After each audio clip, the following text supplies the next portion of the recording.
Hello friends, मैं DK हूं। मैं आप सभी का स्वागत करता हूं आपके अपने चहेते चैनल पर। दोस्तों, आपका स्वागत है ट्यूटोरियल सीरीज में, हिंदी वर्जन में। और वो दोस्तों, आज हम डिस्कस करेंगे जीरो टू हीरो की इस श्रृंखला 53 नंबर में ट्रेडिंग व्यू से लेके ट्यूटोरियल जो हम सीरीज चला रहे हैं, आप सभी जानते हैं। और उसका ये दोस्तों ट्रेडिंग व्यू का पार्ट 4 है। अगर आपने पिछले 3 पार्ट्स को नहीं देखा है तो उन्हें देख ले, ताकि आप एक प्रोफेशनल की तरह ट्रेडिंग व्यू को इस्तेमाल करने की स्थिति में बन जाएं और आप उसमें स्टडी कर पाए इफेक्टिवली जब भी आप चार्ट की स्टडी करते हैं दोस्तों। तो दोस्तों, आज पार्ट 4 की श्रृंखला में हम लेंगे इंडिकेटर्स एंड ऑसिलेटर्स से रिलेटेड जो टूल्स अवेलेबल है हमारे चार्टिंग सॉफ्टवेयर में, ट्रेडिंग व्यू में, और उसकी जानकारी हम देंगे कि किस तरह से उन्हें हम प्राइस चार्ट पर सेट कर सकते हैं और उनको स्टडीज में हम इस्तेमाल कर सकते हैं।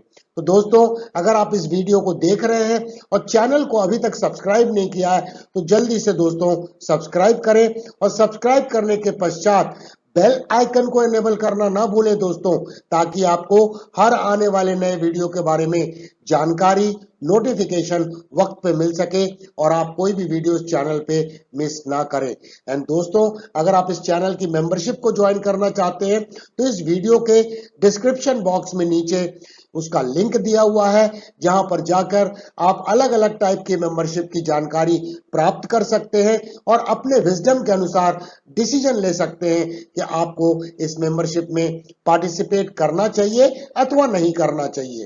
तो चलिए दोस्तों, हम जीरो टू हीरो श्रृंखला की 53 की शुरुआत करते हैं और ट्रेडिंग व्यू में इंडिकेटर्स एंड ऑसिलेटर से रिलेटेड के बारे में चर्चा की शुरुआत करते हैं दोस्तों।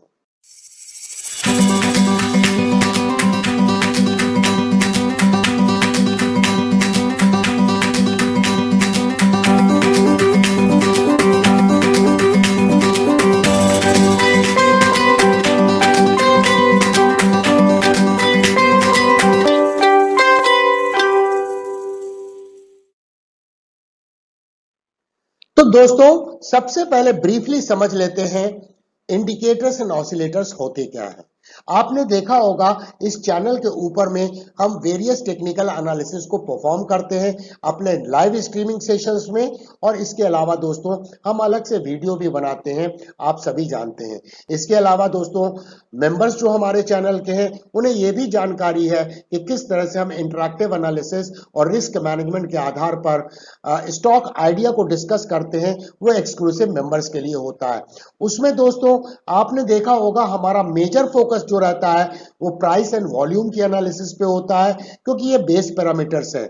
और इंडिकेटर्स एंड ऑसिलेटर्स दोस्तों हमें एक सपोर्टिंग टूल की तरह मदद करते हैं एक हाई प्रोबेबिलिटी ट्रेड को आइडेंटिफाई करने में। और दोस्तों, इनका जो कैलकुलेशंस आधारित होता है, आपको कई बार इस ट्यूटोरियल के दौरान हमने चर्चा की है कि प्राइस एक्शन के द्वारा इनका कैलकुलेशन होता है या वॉल्यूम एक्शन के द्वारा इनका कैलकुलेशन होता है, या कुछ इंडिकेटर्स एंड ऑसिलेटर्स ऐसे हैं जिनमें दोनों का कंसिडरेशन करके हम इन्हें आइडेंटिफाई करते हैं। तो कुछ इंडिकेटर्स जो है जिनको हम चार्ट के ऊपर में आपने देखा होगा एक्सक्लूसिवली इस्तेमाल करते हैं, और कुछ ऑसिलेटर्स हैं जिन्हें हम इस्तेमाल करते हैं दोस्तों। तो दोस्तों, ऑसिलेटर्स कुछ भी नहीं है। ऑसिलेटर्स जो एक दो वैल्यू के बीच में ऑसिलेट करते हैं, इसीलिए उन्हें ऑसिलेटर्स कहा जाता है। तो दोस्तों, हम आज कॉमनली यूज्ड जो इंडिकेटर्स एंड ऑसिलेटर्स हैं उनके चार्ट के ऊपर में चल के मैं आपको डेमो दूंगा कि किस तरह से आप उन्हें सेलेक्ट कर सकते हैं, वो ट्रेडिंग व्यू चार्टिंग टूल के ऊपर में कहाँ उपलब्ध है, और उनकी हम सेटिंग अपने स्टडीज के अनुसार किस तरह कर सकते हैं ताकि आप उसे कस्टमाइज कर सकें अपनी रिक्वायरमेंट के अनुसार। तो दोस्तों, कॉमनली यूज्ड इंडिकेटर में एक वॉल्यूम है। इसके बाद दोस्तों आपने देखा होगा अलग अलग टाइप के मूविंग एवरेजेस हम चार्ट के ऊपर में इस्तेमाल करते हैं जब भी हम टेक्निकल एनालिसिस को परफॉर्म करते हैं। तो दोस्तों, इसमें ईएमए है, exponential moving averages, simple moving averages, उनकी चर्चा करेंगे। उनको सेटिंग कैसे करते हैं, कस्टमाइज कैसे करते हैं, उसे जानेंगे।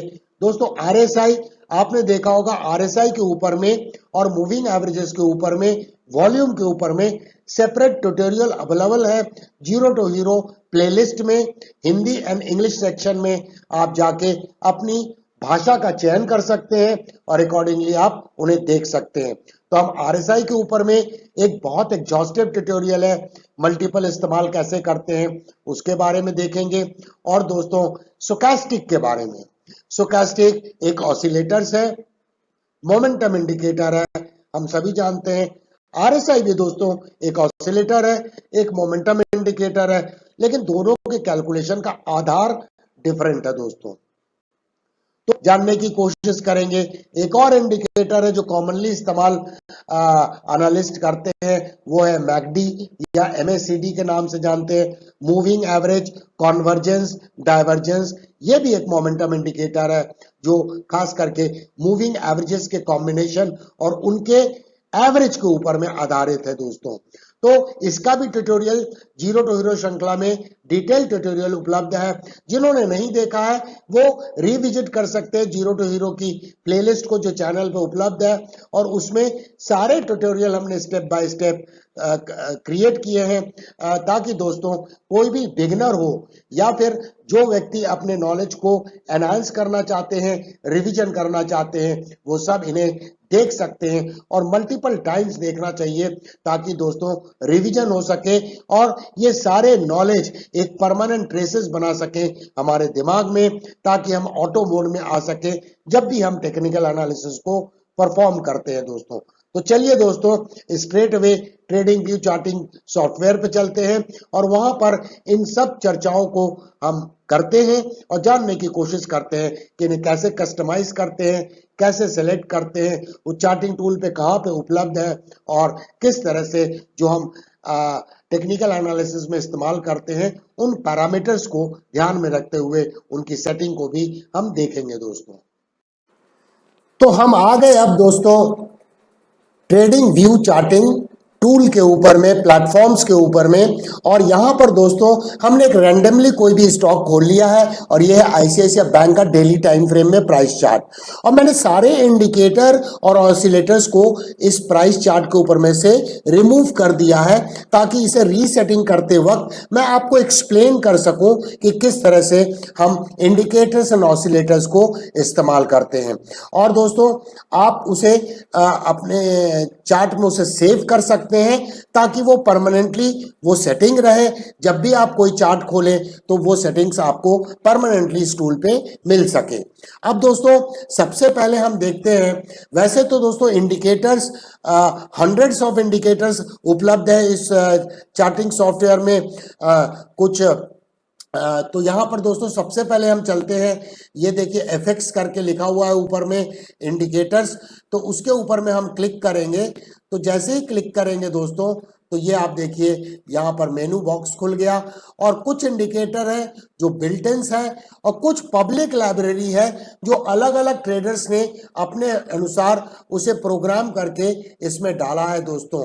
तो ये अलग अलग, और इसके अलावा एक वॉल्यूम प्रोफाइल करके इंडिकेटर है जिस पे हमने ट्यूटोरियल्स भी जीरो टू हीरो श्रृंखला में बनाया था, जो पेड सॉफ्टवेयर में उपलब्ध है, वो फ्री सॉफ्टवेयर में उपलब्ध ये वाला इंडिकेटर नहीं है दोस्तों। अब दोस्तों यहां पर हम क्या कर सकते हैं, अब ये देखिए मैंने जैसे इंडिकेटर को सेलेक्ट किया तो यहां पर कुछ इंडिकेटर्स जिन्हें मैं रेगुलर इस्तेमाल करता हूं वो फेवरेट में यहां सेलेक्ट होके आ गए। तो दोस्तों सबसे पहले हम जैसे ही यहां पर वॉल्यूम टाइप करेंगे, हम वॉल्यूम पहले इंडिकेटर सेलेक्ट कर रहे हैं, तो आप देखेंगे ये वॉल्यूम करके आ गया दोस्तों। वॉल्यूम से रिलेटेड बहुत सारे इंडिकेटर है, वॉल्यूम ऑसिलेटर है, क्यूमुलेटिव वॉल्यूम इंडेक्स है, ऑन बैलेंस वॉल्यूम है, प्राइस वॉल्यूम ट्रेंड है, बट हम इस्तेमाल जो करते हैं उसे मैं सेलेक्ट कर रहा हूं। ये वॉल्यूम को मैंने सेलेक्ट किया और जैसे ही मैंने वॉल्यूम को सेलेक्ट किया आप देखिए नीचे में वॉल्यूम के बार्स यहाँ पर विजिबल हो गए प्राइस चार्ट के ऊपर में। अब हम चलते हैं दूसरे इंडिकेटर को जो हम फ्रीक्वेंटली इस्तेमाल करते हैं, तो यहाँ हम टाइप करेंगे मूविंग एवरेज। जैसे ही हम मूविंग एवरेज सेलेक्ट करते हैं तो moving average and moving average exponential दोनों आ गया दोस्तों। मूविंग एवरेज वेटेड भी आ गया, जो लोग वेटेड यूज करते हैं उनका भी इस्तेमाल कर सकते हैं। लेकिन कॉमनली आपने देखा होगा कि हम moving average for long term perspective के लिए और एक्सपोनेंशियल मूव इस्तेमाल करते हैं शॉर्ट टर्म परस्पेक्टिव के लिए। क्योंकि कारण ये है दोस्तों कि मूविंग एवरेज एक्सपोनेंशियल जो है फास्टर रिस्पॉन्ड करते हैं, और क्योंकि वो रीसेंट प्राइस एक्शन को कंसीडर करते हैं। तो दोस्तों आपने देखा होगा हम दो एक्सपोनेंशियल मूविंग एवरेजेस इस्तेमाल करते हैं, और वो होते हैं EMA 21 एंड EMA 55। तो हम इस पे दो बार क्लिक कर देंगे दोस्तों, 1 2। अब ये दोस्तों दो बार क्लिक करने के बाद आप देखिए यहाँ पर साइड में ये डिफॉल्ट से इसने EMA 9 को ले लिया है। अब हम यहाँ चलेंगे दोस्तों इसकी सेटिंग के ऊपर में, और ये मैंने एक मूविंग एवरेज को सेलेक्ट कर लिया, और यहाँ पर मैं इनपुट्स में जाऊंगा।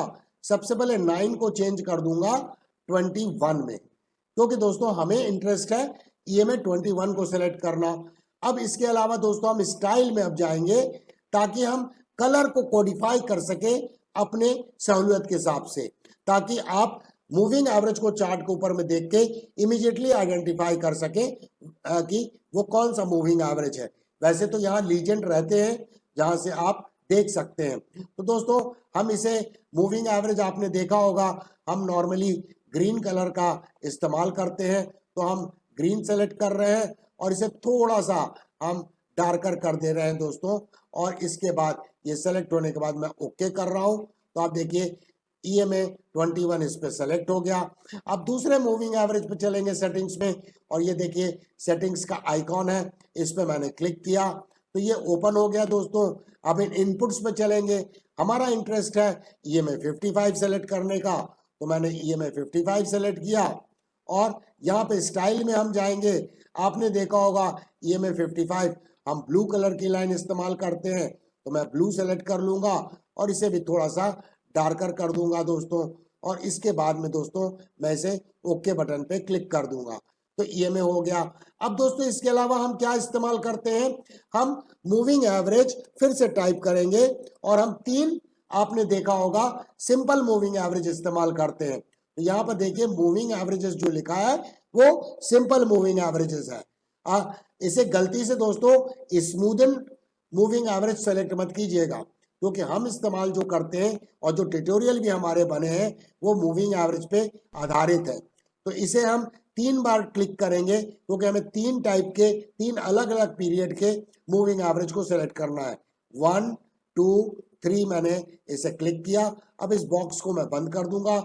यहाँ देखिए 3 MA 9 फिर से डिफॉल्ट में आ गए। इसमें हम पहले में चलेंगे और इनपुट्स डालेंगे।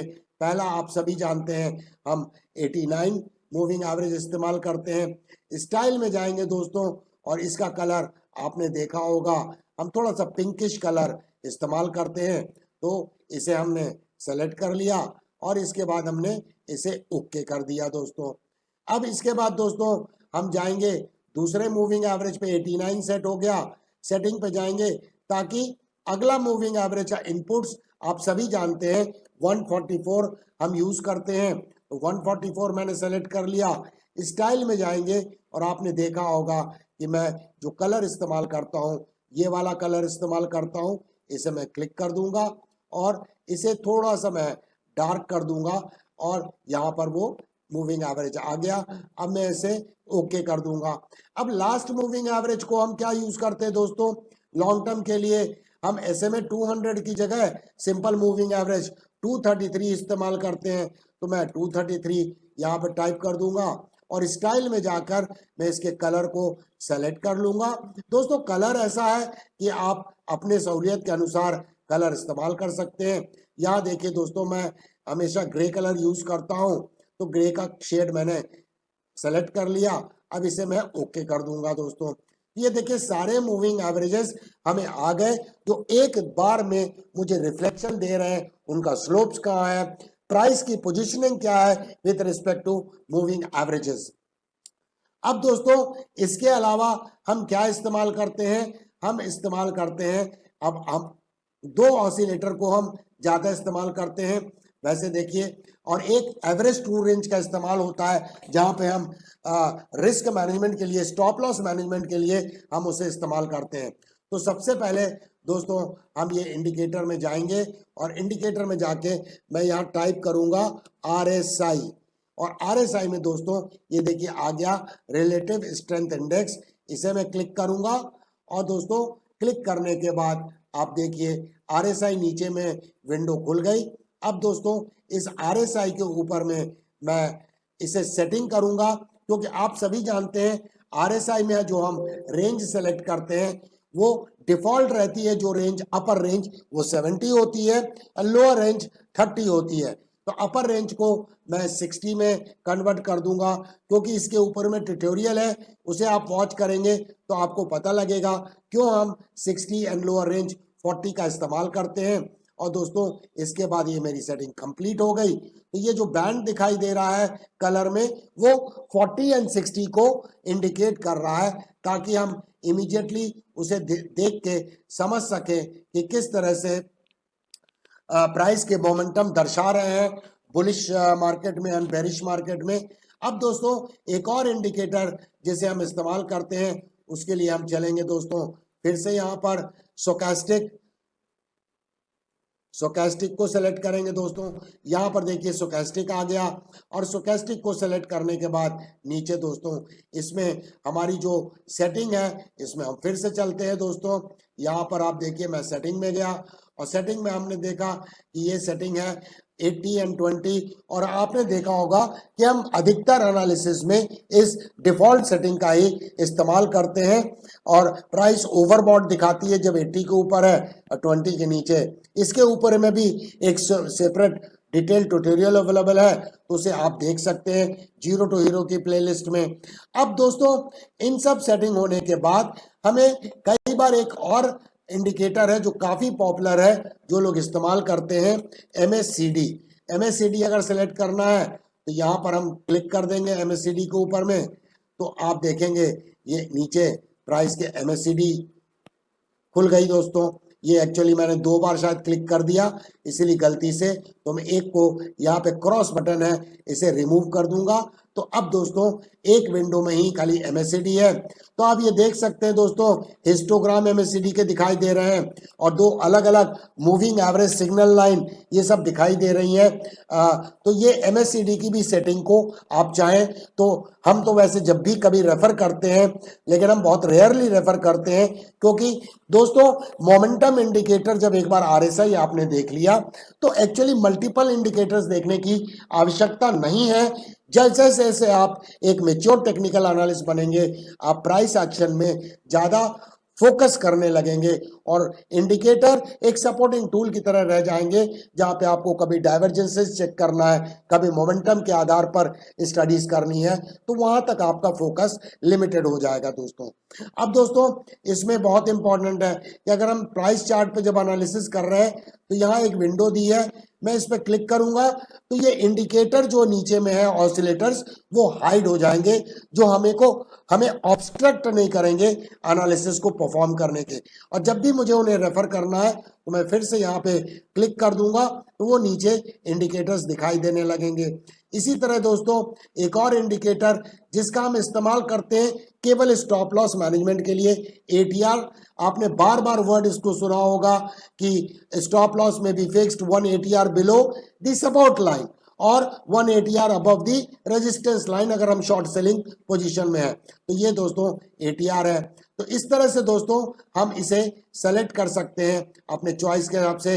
ये ATR की लाइन आ गई, शायद इसमें भी मैंने 2 बार क्लिक कर दिया, तो जैसे एक को मैं रिमूव कर देता हूं, तो ये आपको डेली क्लोजिंग बेसिस पे 14 डे पीरियड का ATR आपको दर्शाने लगेगा। अब दोस्तों ये जो है मैंने आपको चार्ट की सेटिंग एक्सप्लेन करने की कोशिश की, और इसके अलावा मैं आपको ये बताना चाहूंगा कि कुछ इंडिकेटर हैं जो आप अपने हिसाब से ज्यादा यूज करते होंगे, तो उन इंडिकेटर्स को आपको जो आप ज्यादा यूज करते हैं उनको आप यहां पर क्या कर सकते हैं, इंडिकेटर में जाके इन्हें आप ये देखिए ये मैंने सब फेवरेट में डाल के रखे हैं। इन्हें मैं क्लिक कर दूंगा तो ये फेवरेट के बाहर चला जाएगा। तो यहाँ पर दोस्तों हम स्टार को मार्क कर सकते हैं ताकि ये फेवरेट के लिस्ट में रहे। जैसे फॉर एग्जांपल मैंने RSI को सेलेक्ट किया तो ये देखिए फेवरेट की लिस्ट में आ गया। तो ये दोस्तों मैंने यहाँ पर इसे डाला। और अगर जैसे कोई और इंडिकेटर लेते हैं, ADX को हम सेलेक्ट करते हैं दोस्तों। ADX एक अलग इंडिकेटर है, इसमें भी हमने ट्यूटोरियल दोस्तों ADX के ऊपर में बनाया है। या कोई और इंडिकेटर सेलेक्ट कर लेते हैं। वॉल्यूम प्रोफाइल को देखते हैं दोस्तों।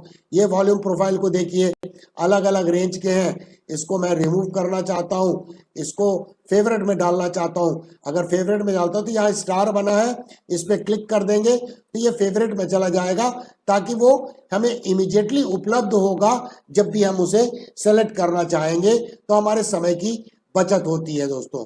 तो इस तरह से अलग अलग इंडिकेटर्स को हम सेलेक्ट कर सकते हैं। यहाँ लीजेंड को देखें दोस्तों, ये सारे लीजेंड यहाँ पर उपलब्ध हैं, जो भी इंडिकेटर्स हमने सेलेक्ट किए।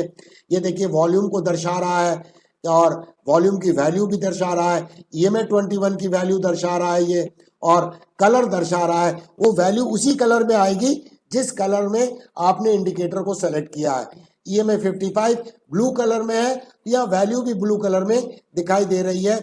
और जिस कलर का हमने EMA या SMA simple moving average select किया है उसी कलर से, ताकि हमें कभी इनिशियली जो बिगनर्स होते हैं उन्हें अगर वो भूल जाते हैं कि कौन से कलर का इंडिकेटर हमने क्या सेलेक्ट किया है तो साइड में रेफर कर सकते हैं। अगर आप इसको आपको ऑब्स्ट्रक्ट करता है, इसे हाइड करना चाहते हैं, यहाँ एक एरो बटन है, इसे क्लिक कर देंगे तो वो सारे इंडिकेटर्स हाइड हो जाएंगे। और एक बार दोस्तों आपके दिमाग में ये बैठ गया कि ग्रीन कलर की लाइन EMA 21 है, ब्लू कलर की लाइन EMA 55 है, तो आपको फिर ये बार बार रेफर करने की आवश्यकता नहीं पड़ती है। ज्यादा से ज्यादा प्रिसाइज वैल्यू अगर चेक करना है, जब end of the day EOD chart के ऊपर में आप एनालिसिस करते हैं तो उसके वैल्यू के लिए आप लीजेंड को यहाँ पर ऑन कर सकते हैं और उनकी वैल्यू को स्टडी करके आप उससे इन्फरेंस लगा सकते हैं कि आपको स्टॉप लॉस के लिए यूज करना है या किसी अदर पर्पस के लिए यूज करना है। तो दोस्तों इंडिकेटर्स एंड ऑसिलेटर्स एक इंपॉर्टेंट पैरामीटर्स हैं जो एक सपोर्टिंग टूल की तरह हमें हाई प्रोबेबिलिटी ट्रेड को आइडेंटिफाई करने में मदद कर सकते हैं।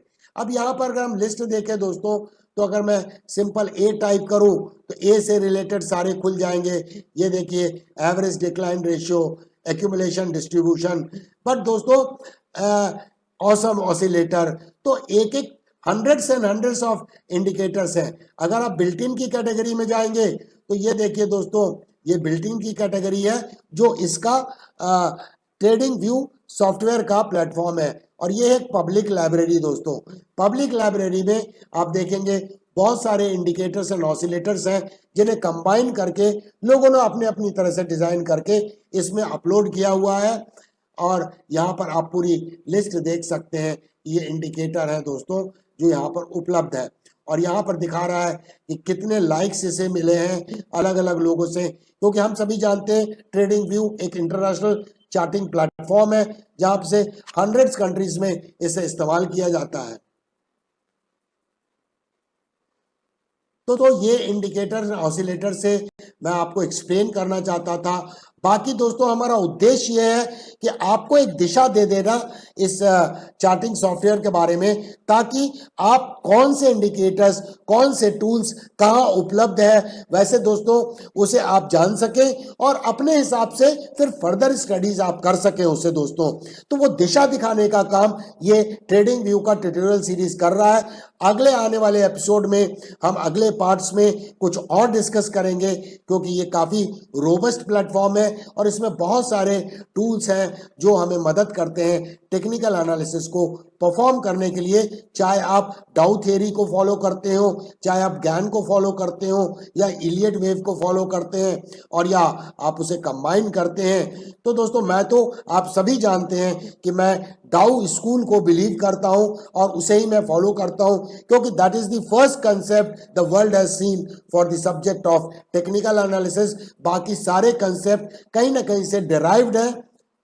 और दोस्तों हम अगले एपिसोड में और भी चीजों की जानकारी लेंगे trading view software charting tool से। तो दोस्तों, अगर आपको ये प्रेजेंटेशन पसंद आया है तो इसे ढेर सारे लाइक्स दीजिए दोस्तों। आपके लाइक्स और आपके वैल्यूएबल कमेंट्स कमेंट सेक्शन में हमें मोटिवेट करते हैं और ड्राइव करते हैं नए नए वीडियो डेवलप करने में दोस्तों। एंड दोस्तों, इस वीडियो को फ्रेंड सर्कल में, सोशल मीडिया पर, व्हाट्सएप ग्रुप में जरूर शेयर करें ताकि दूसरे लोगों को भी इन ट्यूटोरियल्स का लाभ पहुंच सके और इस प्रोसेस में वो भी आपके और हमारे परिवार का एक हिस्सा बन सके इस चैनल को सब्सक्राइब करके। एंड दोस्तों, अगर आप इस वीडियो को देख रहे हैं और चैनल को सब्सक्राइब नहीं किया है तो सब्सक्राइब करें दोस्तों। बेल आइकन को नोटिफिकेशन के लिए एनेबल करना ना भूलें ताकि आप हमेशा अपडेटेड रहें। देखने के लिए धन्यवाद दोस्तों। Thank you very much for watching. फिर मिलेंगे दोस्तों।